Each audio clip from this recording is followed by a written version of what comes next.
Michael O'Neill has a calling. An educated and trained engineer, his career has taken him down a different path. O'Neill has devoted his life to spreading the word about Eucharistic miracles. He does it by spanning the globe to tell their stories. Kathy Harrington had the opportunity to speak with him, and she shares that with us now. And a lot of people, especially in this modern day and age, especially young people, they might say something like, I don't believe in God, I believe in science.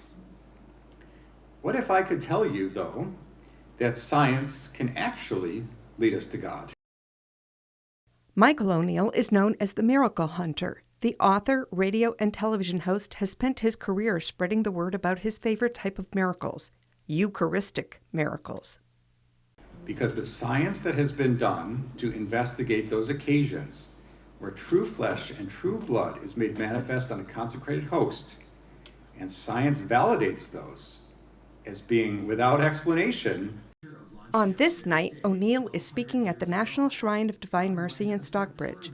His talk includes a video he produced for EWTN on Eucharistic miracles, including one of the most well-known that happened in Lanciano, Italy in the 8th century as a priest was celebrating Mass.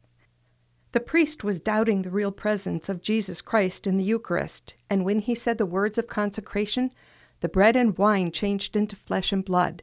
As O'Neill explains to the group, all Eucharistic miracles have one thing in common, the blood type AB. You might say, well, isn't that one of those very common blood types that almost everybody has? No, it's extremely rare, except amongst Middle Eastern men. O'Neill explains that the samples all come from heart tissue from the left ventricle and indicate a person who has gone through distress. Taking the science a step further, DNA tests have been conducted. But it's fascinating that there is no such thing as DNA that can be extracted from Eucharistic miracle samples. Among those on hand for O'Neill's talk were David Luna and his sisters from Westfield. Luna said it was important to hear the message, recalling John 6, "Unless you eat the flesh of the Son of Man and drink his blood, you do not have life within you." I really enjoyed it a lot. It was really impressive, really informative. He came really well prepared today to share everything that he's learned about it. For Mike McNerney, learning more about Eucharistic miracles was important.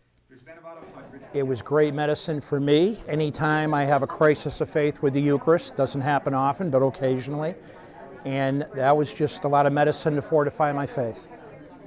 Michael O'Neill says it's possible there have been many more Eucharistic miracles in the world over the centuries and that people didn't report them, or they may not have been educated enough to know what they were dealing with. But O'Neill says there is a purpose for when and where they happen. In every day and age, we have people who need their Eucharistic faith revived, as we're seeing now in our modern world. And so the fact that it happened over the centuries in places all over the world, perhaps with no pattern, but the pattern is we all need it.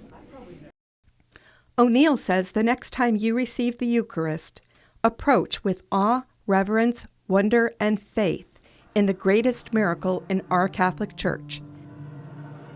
In Stockbridge, I'm Kathy Harrington for Reel to Reel.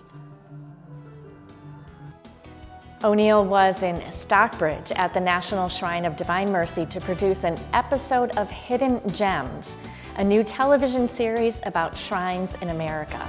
It's set to begin running this fall on EWTN.